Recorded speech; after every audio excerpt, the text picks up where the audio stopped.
from a little spark may burst a flame, said Dante Alighieri. Video games always begin as a spark. Big or small, there's always going to be that one game everyone remembers that fails to grow into a large fire. See so games like Kid Icarus Uprising. How does this quote relate to the video? Because today I'm taking a look at the holy grail of God of War clones, one of the most fascinating underrated games out there, Dante's Inferno. Based on the first act of Dante's Divine Comedy, Dante's Inferno is a 3D hack and slash published by EA and developed by Visceral Games, the same company behind the Dead Space trilogy, as well as other games like that Godfather game, the Simpsons game, and 007 Agent Under Fire. EA was really pushing for this game to hit big, as seen with their marketing campaign. They really went all out just to get people to buy this game. It got an ad in the Super Bowl, several fake religious commercials, a promo action figure, a fake protest at E3, comic books. Hell, it even got an animated film released around the same time as the game, which I've never seen, but judging by the trailer, it looks pretty decent. Now if that doesn't sound like a wannabe franchise starter, then I don't know what is. After all this much publicity pushing, the game would be released on February 9th, 2010 to a generally positive reception from critics and gamers alike. I always heard of Dante's Inferno, but I never played it until I got it on Game Pass, and you know what?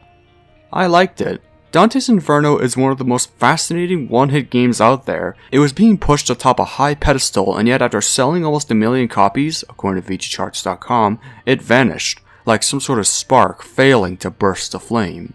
Today, I'm going to take a look at Dante's Inferno and see why so many people regard this as an underrated gem. If you like what I'm doing, feel free to subscribe and hit that bell icon to be notified when I upload new content. It helps this channel grow, you know. I'll also be playing Dante's Inferno on the RPCS3 emulator, so please ignore some visual glitches you see in this video. So the question is, what makes Dante's Inferno such an underrated gem? Is it as good as people say? Give praise to the Lord, my brothers, because this is Dante's Inferno.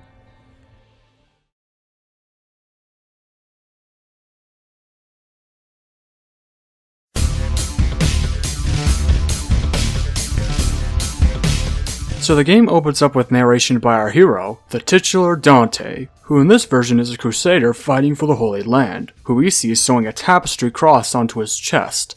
Now if that's not the most devoted thing anyone has ever done, then I don't know what is.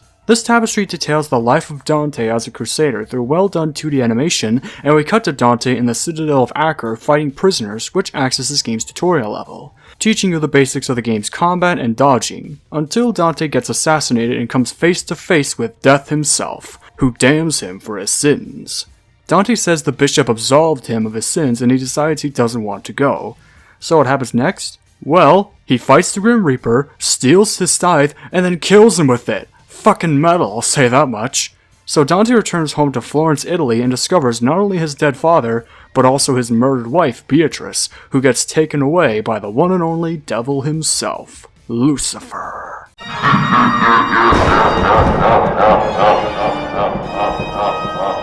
So with everything set in stone, and with a little advice from the poet Virgil, it's up to Dante to descend the depths of hell and save Beatrice, all while compelling his enemies with the power of Christ. The power of Christ compels you! So Dante's Inferno I assume follows the source material very, very poorly. I never read Dante's Divine Comedy, but I don't remember Dante killing the Grim Reaper with his own scythe, fucking metal as it is. So from this moment onward, I'll be reviewing Dante's Inferno as its own entity without worries of differences to the source material and or historical inaccuracies. So how is the story of Dante's Inferno? Dante's Inferno's story is actually pretty good. It's a damsel in distress odyssey quest that's carried by the gameplay and the cutscenes, which I want to say that I actually like the methods of which the story is told in this game.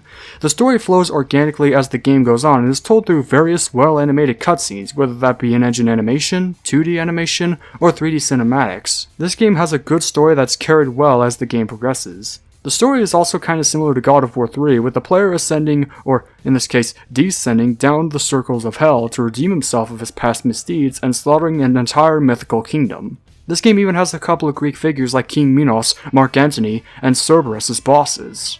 Moving on.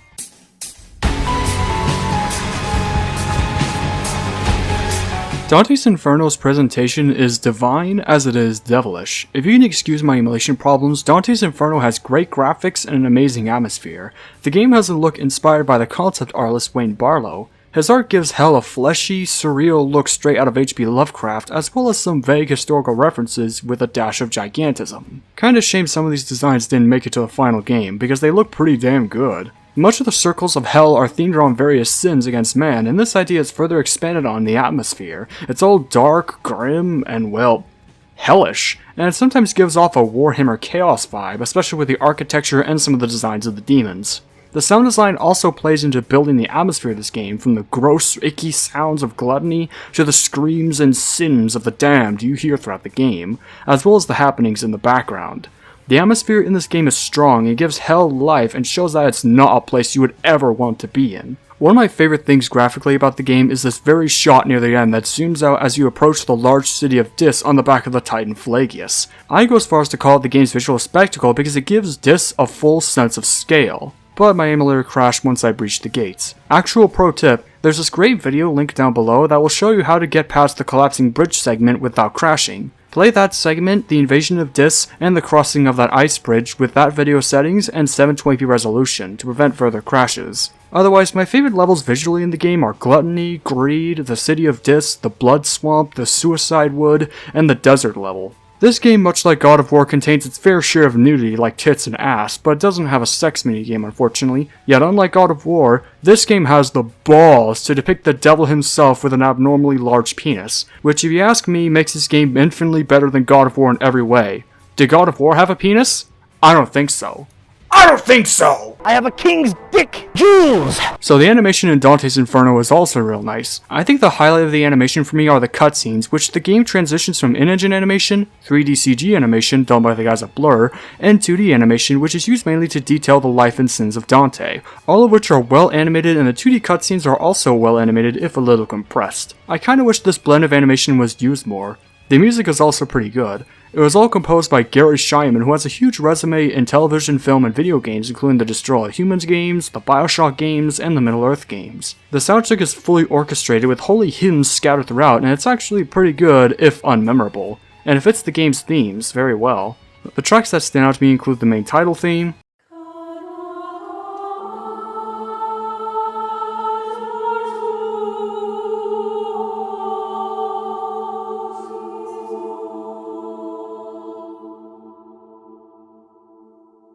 the various singing throughout the game,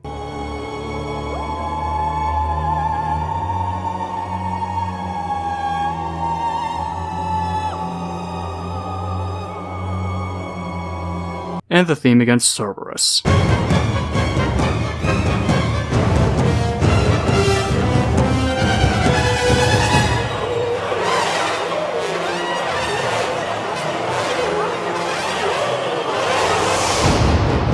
That being said, I imagine Binding of Isaac music while playing this game, and it makes the experience a million times better.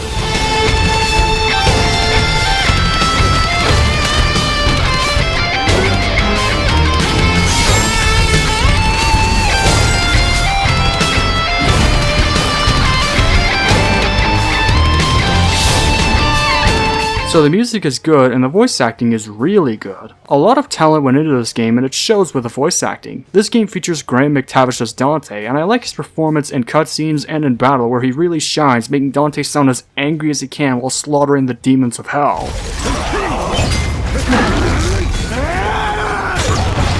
Jesus man, take a chill pill. I had the urge to look him up, and Graham McTavish is actually a pretty competent actor, playing characters like Dwalin in the Hobbit films, Dracula from Netflix's Castlevania, and Zoran from Uncharted 2.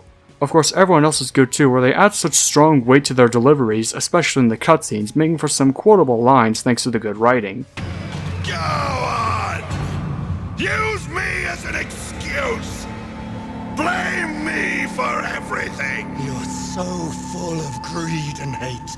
Is that all you had to offer me? I'm not responsible for the man you are! And I will not be damned like you. I don't understand. Of course you don't. You just gave up the keys to the kingdom. And for what? The tits of a slave. Damn you! When you had your way with that girl, you gave me to Lucifer! She wagered her soul that you would be faithful.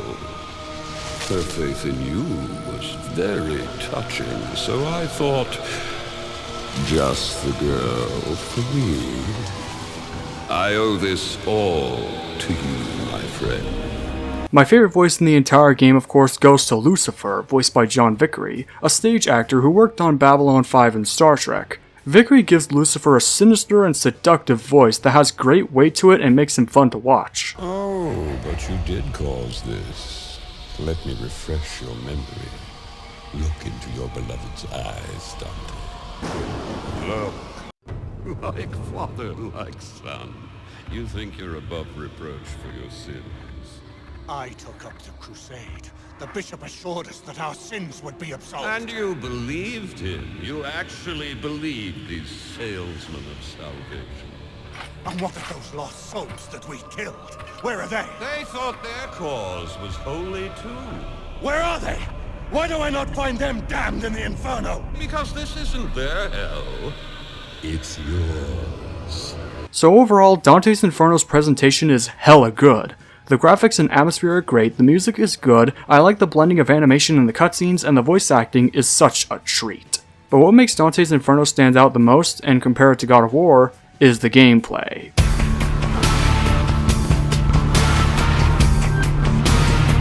Dante's Inferno plays as a 3D action platformer beat-em-up, basically God of War for Christians. This game came out in February 2010, a full month before God of War 3, which strengthened the similarities between this and God of War. Dante's Inferno is the Christian God of War, complete with executions, hidden treasures, and platforming. Dante by himself controls rather well with his own weight and momentum, and the combat is satisfyingly fun. It's not expansively large, and a lot of it consists of attacks that will continue your combat metagame. It's simple, satisfying, and it works for what it is. The platforming is also nice and dandy, and sometimes incorporates QuickTime events. This game also has puzzles, and while some of them are pretty challenging, it's mostly piss easy to solve without a walkthrough. Unlike Kratos, Dante unfortunately only comes with two weapons: Death's Scythe and his Holy Cross. Death's Scythe is your main melee weapon throughout the game. You could spin it around, slam into the ground, zip across hell, and pull off unholy executions. The cross, on the other hand, is a ranged weapon that shoots out crosses and holy light. It's useful against range enemies and fire enemies. You can upgrade your arsenal of abilities in the holy and unholy bars, which include new attacks when holding the block button, aerials, health and mana upgrades, artifact slots, and upgrades to your magical abilities. Dante also comes with his Redemption bar, which is basically his Rage of the Gods mode, and increases your attack speed and damage. You can pull off executions with these weapons, which earn you souls to upgrade your abilities. Both of them often incorporate 1-2 button mashing, while holy executions, if used on smaller enemies, have you pressing the circle button rapidly to compel them with the power of Christ. The power of Christ compels you! The unholy executions are the fastest way to go if you're dealing with smaller enemies. The thing that kinda sucks about these executions is that there isn't enough of them for the enemies. Only a small amount of enemies, not counting bosses, can be executed, and at times it's often the same animation repeated over and over again. The only enemy I can think of that has a unique execution is probably the glutton enemies. I just wish the other enemies had more unique executions, that way it would make them fun to watch. There are also these demon doors in which you need to repeatedly press the circle button to open with your scythe. Dante also comes with magical abilities that you earn whenever you beat bosses. These can range from Righteous Path, a cross-dash attack, Lust Storm, a tornado that damages nearby enemies, Divine Armor, which protects you and heals you through time, Sins of the Father, which I didn't use a lot, Suicide Seed that stuns nearby enemies, and much more. You can also find relics throughout the game, which when equipped will give you various bonuses like damage increases, increased parry chances, and many more. A lot of them are hidden in various secret shortcuts throughout the game. Speaking of secrets, this game has several secrets hidden from the main path of your adventure. You can find secret demons which, if compelled, reward with a relic, fountains which often give health, mana, souls, Judas coins, which collecting 5 of them grant you more souls, and sinners in which you have the option to either punish or absolve them. Punishing is the quickest way out, and absolving souls requires the completion of a simple minigame. Some of these souls are various historical figures, and even a literal tranny.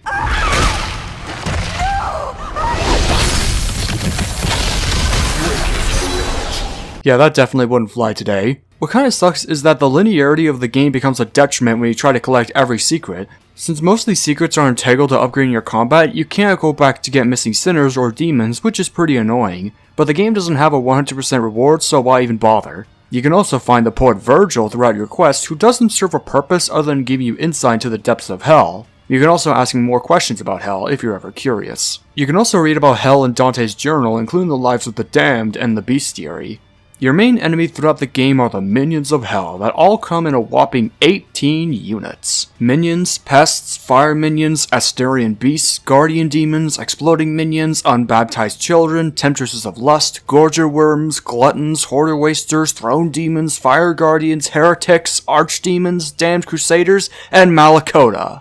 One of the problems with Dante's Inferno is that it doesn't have strong enemy variety. Unlike God of War, which plays into its Greek setting by making its mythical monsters into varied enemies, the enemies in Dante's Inferno are mostly just variations or reskins of enemies you encountered earlier in the game, which makes fighting them quite repetitive. Minions are your standard enemies that dash around and hit you, and are often repeated and reskinned throughout your adventure. Pests are flying enemies that shoot fireballs at you. They come with a variant called the Fiend, which shoots blue projectiles at you. Fire minions this time are made of fire and can only be exposed by your cross attacks. Asterian beasts are the only enemies that can be controlled in the game, and are often used in environmental traversal. They can stomp and smash the ground and breathe fire, and you can get in control after a quicktime event, and they can also be used to execute enemies. These guys are pretty slow when you get in control, but they're pretty fun when you smash shit around, and less fun when they're doing environmental work, like traversing walls due to how slow they are. Guardian demons are one of the most repeated enemies throughout the game. They come with a sword and they will come and hit you. Exploding minions are exactly what you think they are. You can also use them as an advantage against enemies. Unbaptized children will run up and slash you with their blade arms.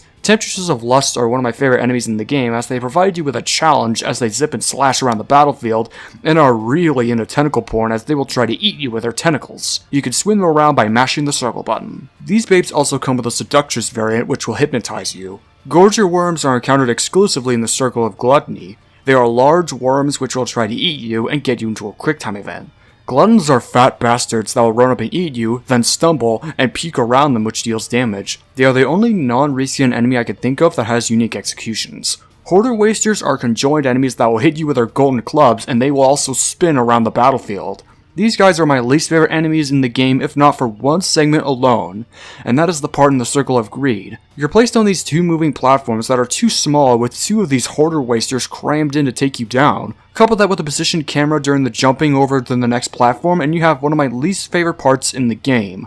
But it's nothing compared to what I will go over later. Throne demons are larger versions of the guardian demons. This time they have an axe and a shield, and they will charge at you, block your attacks, and throw projectiles at you. Fire guardians are just like the fire minions, this time with different attacks, and they spend much more time invisible. Heretics are spellcasters that cast spells at you, and they will give holy immune buffs to nearby enemies and themselves. They can only be defeated using melee attacks, and they also have a variant called pagans that don't have the magic buff. Archdemons are another one of my favorite enemies. They are the only enemies with transitional phases, as they fly around and throw their swords at you, dash at you, and slash at you. You can perform a transitional execution to cut off their wings, which leaves them tied to the ground and more weaker, and then you could pull off your executions. They are well designed and provide a fun challenge. Damned Crusaders and Captains are shield enemies with fire shields that you can wipe out with your cross and then destroy with your scythe. Finally, the Malakota are the demons and fire minions rolled into one. They come with fire axes and fire armor that regenerates quickly. For the game's bosses, there are a total of 7 bosses in the game, most of which consist of the Masters of Hell and members of Dante's past life. Some of these bosses come with their own quicktime events and can be defeated the same way, slashing and or compelling. The first boss is Death himself, who you fight with a halberd. The fight against Death also acts as a tutorial for blocking and dodging. Death will often slash at you, throw a scythe at you, spin a scythe around, and he'll get you into a quicktime event sequence. Beat him long enough and Dante will beat that bitch down with his own scythe, Kratos style. Next is King Minos, the Judge of the Damned. Minos is one of those run around while the boss watches you fights. Tentacles will pop out of the ground while he watches you and he'll come down and roar. Wait a minute, is that the roar from Hulk Ultimate Destruction? Once he's down, that's your chance to strike his face, and he'll eventually reveal his weak underbelly. Minions will show up in this fight, and he'll smash you with his hand. This fight also has quicktime event sequence when you're on his hand, and his gruesome death where you slice his face with his death wheel. There's also this transitional sequence with Cleopatra where she summons enemies from her nips, and you have to burn her. Third is Mark Antony atop the Tower of Lust. Antony this time comes with a shield as he will slash at you with his sword, charge at you, raise swords from the ground, and Cleopatra will summon lust storms that stun you and heal Antony. requiring you to attack her hand. Then once he's down, Cleopatra will come for you in a QuickTime event and Dante will bang her dry. Nah, just kidding, I wish. Following him is Cerberus in the Circle of Gluttony. Cerberus is another one of those onlooker bosses, but this time he will spit projectiles at you and the heads will try to eat you. You kill him like you do in God of War by cutting off his heads when he's stunned. You can stun him using these little glob bombs throughout the arena, and then you go for the big head. Then we have Alighiero, Dante's father in the Circle of Greed. This guy feels like a glorified mini-boss as all he does is swing his giant cross, throw chakras, and drop little sigils on the floor that damage you while the platform rings collapse. Finally, we have Dante's brother Francesco. Francesco, much like Antony, comes with a shield, but this time it's destructible. Otherwise, he fights like Mark Antony. He will slash at you, throw swords at you, call upon fellow crusaders for assistance, and he will call upon a new shield if destroyed. Francesco will also drop useful swords on the ground and stab you with his chest blade. Beat him long enough and you'll get into a short QuickTime event sequence where you pull out his backsword. All these bosses are a mixed bag. Most of them, like Mark Antony and Francesco, feel like glorified mini-bosses with little going for them. For me, the best one out of all of them is Minos because he's got a lot more going for him, QuickTime event sequences, and a lot more things that must be done in order to take him down. So overall, Dante's Inferno is a fun God of War clone in spite of a few missteps, low enemy variety, and hit and miss bosses. Pray now, my brothers, for we hereby absolve the finale.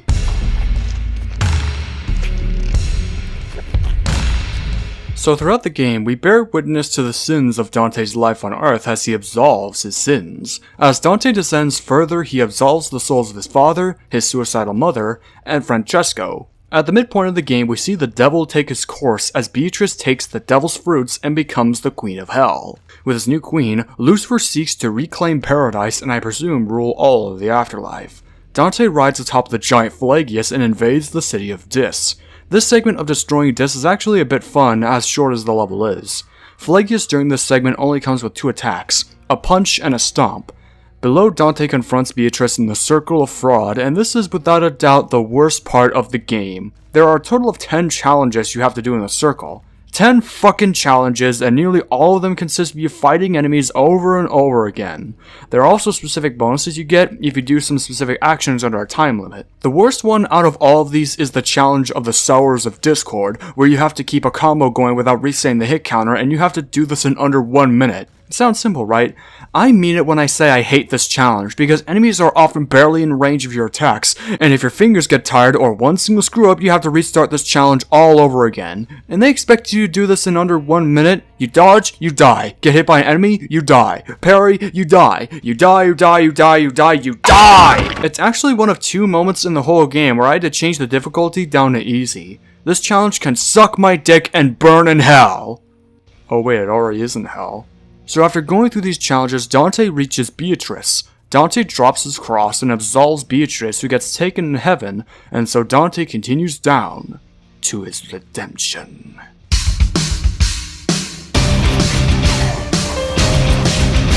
The final boss is a dance of sin and destruction against the devil himself, Lucifer. And it's actually pretty good. The fight against Lucifer, I would argue, is the best part of the game by a mile. It's got a lot more going for it, it's challenging, and it comes in 3 phases. The first has you fighting Lucifer as a giant while he tries to squish you, summon tornadoes, and blow you away. The only way to attack him is to hit him with your cross. You can also get into a QuickTime event sequence to stun him. After a little while, phase 2 begins where Lucifer reveals his true form, complete with a king-sized dick. Lucifer this time will throw fireballs at you, do a ground pound, swing a flaming sword, slam the ground, and deflect your cross attacks. Once you get his health down a peg, Lucifer will start monologuing and so begins phase 3.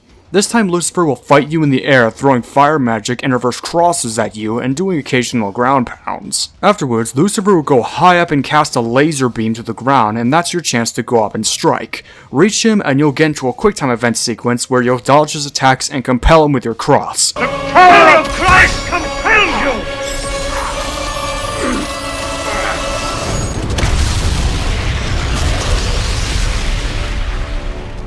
The fight against Lucifer is fun and all, but it comes with one problem that actively hinders the fight. Lucifer on normal is almost unkillable. By almost unkillable, I mean it takes forever just to get his health down. I'm not even complaining about the fight being too difficult, though I did die a couple times. Even with all my cross attacks and my redemption charges, Lucifer takes almost 15 minutes to kill. More if you're counting retries. It's actually the second moment in the game where I had to change the difficulty to easy, so if you want to complete the game, I recommend doing the same thing. Before he dies, Lucifer shows Dante that all along he was dead and he cannot leave hell. Lucifer sets out to reclaim his place in paradise until Dante absolves himself of his sins, thus once again imprisoning the devil. After that, Dante is reunited with his beloved Beatrice. And so, the game ends with a naked Dante taking the tapestry off his chest and finally ascending purgatory. The end.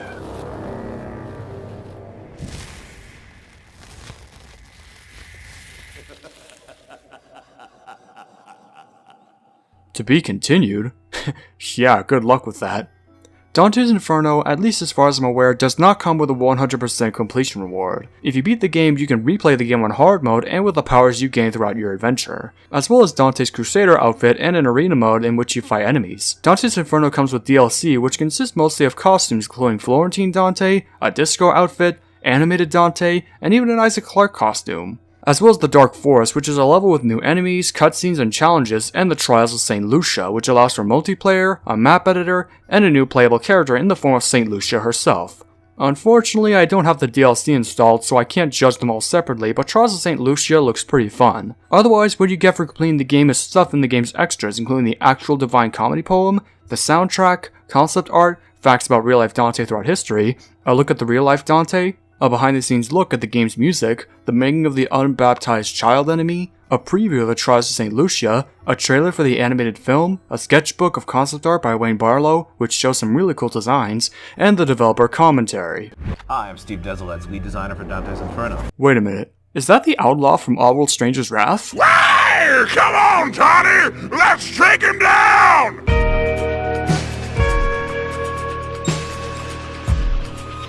Overall, Dante's Inferno is a fun game. With its rich atmosphere, good voice acting, fun and satisfying gameplay, Dante's Inferno competes to be a hidden gem in spite of its repetition and poor design decisions. It kinda sucks that Dante's Inferno never got a sequel because this game has so much potential. There was a sequel in development that would have had Dante ascending purgatory and would have ditched the God of War gameplay style in favor of a grounded action game. Sound familiar? Sadly, this game was cancelled, likely due to Visceral Games shutting down in 2017. The last game they ever made was Battlefield Hardline in 2015, and were working on a Star Wars action game called Project Ragtag. There was even going to be a full-length feature film based on the game by Universal in 2013, but nothing ever came of it. Right now, I don't see a future for Dante's Inferno anytime soon. The best I can hope for this one-hit wonder is an HD remaster on Steam with all the DLC and costumes packed in. For now, if you got a PS3 or Xbox 360, I do recommend Dante's Inferno. You can get the game on Xbox Game Pass, or if you're really ambitious, the PSP. For now, I'll rate this game an unk out of a pentagram. Or in other words, an 8 out of 10. Devilishly Devine.